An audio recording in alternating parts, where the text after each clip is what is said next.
A lot of people could argue that Roller Coaster Tycoon was one of the greatest computer games of all time, and indeed there's a number of videos talking to that exact point here on YouTube. But Chris Sawyer, the developer of the game, actually had another piece of software he came out with first called Transport Tycoon. I recently learned of this and I wanted to try it out for the first time, so we're going to do that right here on Vintage Geek.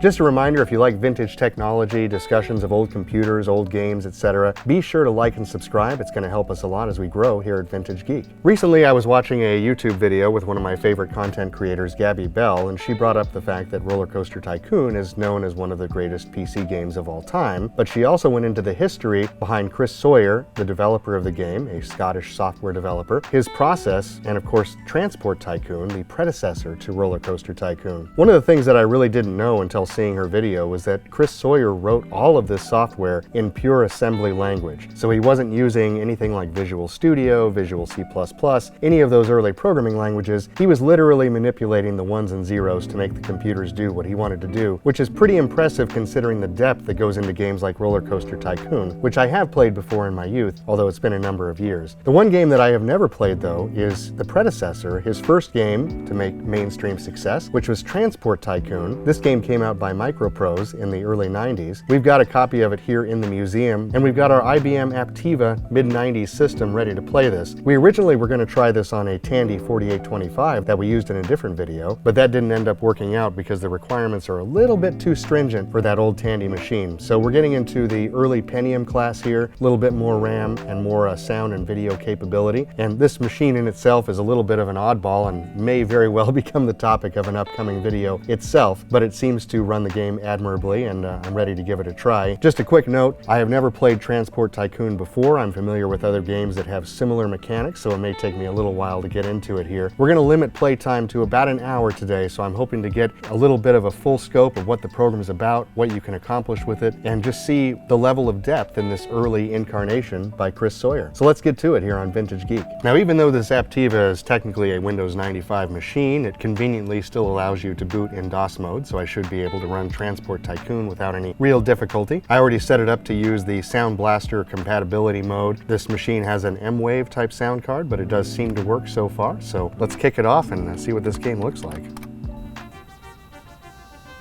Well, we got Chris Sawyer's name right out of the gate. I like the intro music so far. It's very early 90s for sure. Okay, we got our main screen. There's already a lot happening here. We got trains moving around, cars, planes. Everything's moving at a pretty good clip here too. Now this is Pentium class hardware. The software could run down on a 486, but I have not been able to do that because our 486 didn't have enough RAM. So we're technically still at the low end of a machine that would run this software, so it looks pretty impressive considering. We're gonna do this in one player. Let's check the difficulty real quick. I'm just going to put this on straight easy just to get a feel for it. Let's go ahead and do a new game. Manager's name, Vintage Geek, of course. Looks like our city is starting in 1930. We don't have any vehicles yet. Looks like we can choose faces. That's pretty cool. New face. Oh, nice. I feel like that's it right there. That look of, I don't know what I got myself into. I'm going to go with that. And build headquarters. Where should we put our headquarters? Let's give ourselves a nice little lake view. Our headquarters is a shack. All right, so we got all these buttons across the top that I assume are gonna do different things. You've got the pause button, that's gonna stop the clock. Let's take a quick look at our options. You can turn everything on and off, like town names, station names, signs. Road vehicles drive on the right here. We're gonna do dollars, not pounds. So how do we manipulate the view here? Looks like we've got some zoom controls. So what do we have for these different towns in the area? We've got Partwood, Sinningley, and Rardinghead. What's the easiest path we can start with here to make ourselves a little transportation network? I think we should build a train.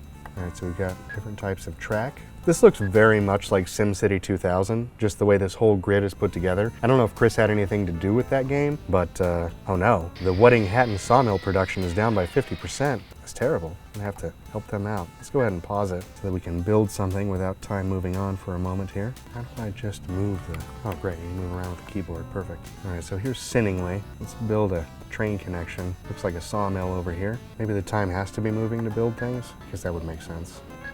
There we go. Land sloped in the wrong direction. It's all right, I'll just grade it, no problem.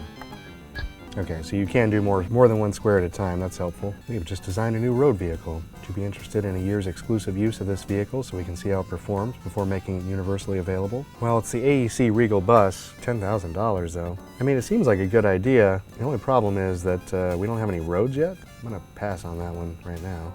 I need to get this track over to my headquarters. We've got this mill. We're gonna try to connect it to one of the other towns. How much would it cost to just build this whole thing?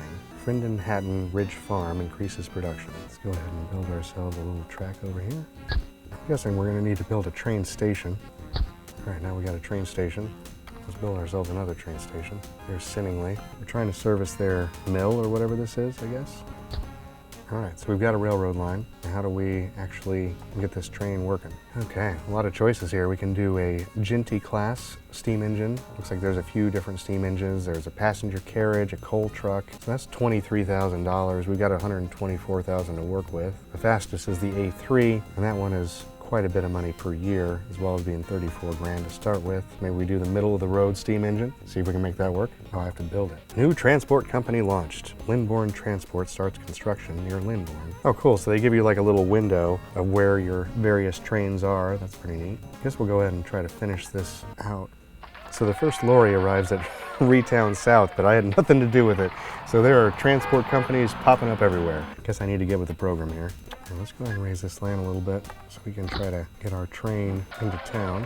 And now we're getting trucks in Lindborn South too. I'm way behind. Probably should have started with roads. Guess that would have made more sense. So we've got our train, but we got to figure out how we can get it to actually carry some cargo. The level of detail in this game is already intense. You can tell already that there are so many things going on here with the different towns, detail down to the individual trains. I assume the same is probably true for cars and roads. Well, it's not listing any stations. I thought I built 2 depots. Well, it appears that I'm already out of money. My management of the transport company is going incredibly well so far. Let me go ahead and just borrow some money because, you know, I must have built the wrong kind of station, I'm guessing. So you need a real rail station, not just a depot. I've built a station. It's not actually connected to the railway, but I feel like that station's probably going to need a road to go to it so people can actually use it.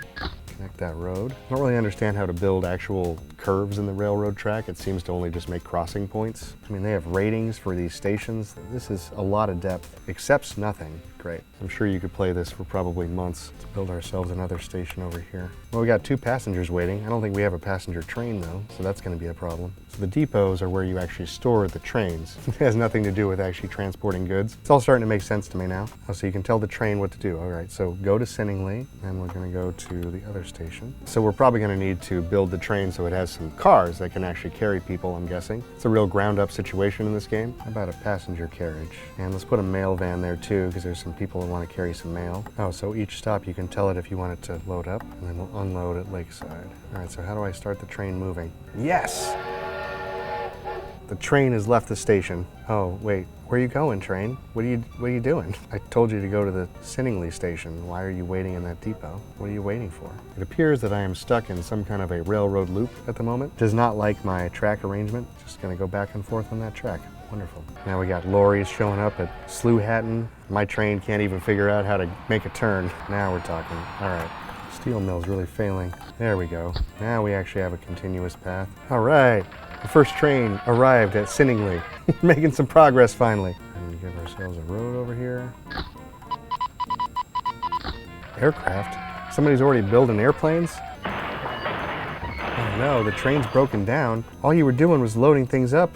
Let's go ahead and build a rail connection to the airport, I guess. I'm not sure why my train is just sitting here in Sinningly. So we've got 43 crates of goods at Sinningly East that are awaiting pickup. Oh, now it's gone. Everyone's beating me to the punch. Can't get this one rail line to work. It's just impressive to me that all of this was made in pure assembly language. The thought of how much time that must have taken Chris to actually program this entire game is kind of insane. It's also a lot to unpack in a single setting. Ooh, a new forest being planted. There's definitely some things that I don't know how to do here. The whole train orders thing is kind of interesting. So it should be going to Sinningly, then to Sinningly East. See, now it says my train's broken down again. I also only have $82. Actually, negative 330. This is not going well so far. I'm gonna borrow another 20 grand. Well, on the plus side, the train has netted us a negative $1,800 profit, and it's continuing to climb in how much we're spending on it. So I guess when you click on the different items on the map, like these factories, it will tell you how many goods they produce, what they require. So I guess when you build your transportation routes, you can figure out, what trains need to service these locations. This seems like it would take a long time to really figure out. I guess that's the beauty of it, though. It's just the complexity of the simulation and the fact that you can do so many different things. So the airport accepts passengers. That's why I built a train platform over here, but my train doesn't seem to want to service that platform, so I'm not sure what's going on there. Can we even drill down to the houses? Yeah, the iron ore mine. So it didn't produce any iron ore last month, probably because it has no way of transporting it. So here's Prattwood. How many passengers last month? 10, maximum 49, and it gives you some stats on mail as well. So I assume this would all help you plan your transportation routes as well. And we've got some oil wells. Apparently we should be building stuff over here, I guess. So all these places really need transportation. It's just my services have been ineffective so far. Oh, maybe we need a signal light. Is it really that detailed? It probably is. Oh, great news. I only lost $16,000 in the year 1931. So things are really starting to improve here. All right, we're gonna go to Sinningley East and we're gonna unload.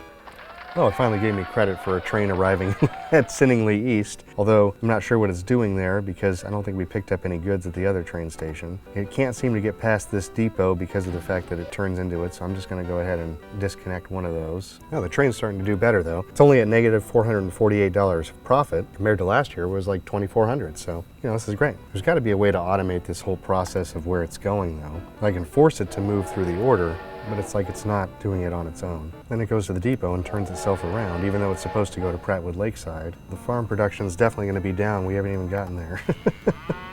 Maybe I should try to build a road depot.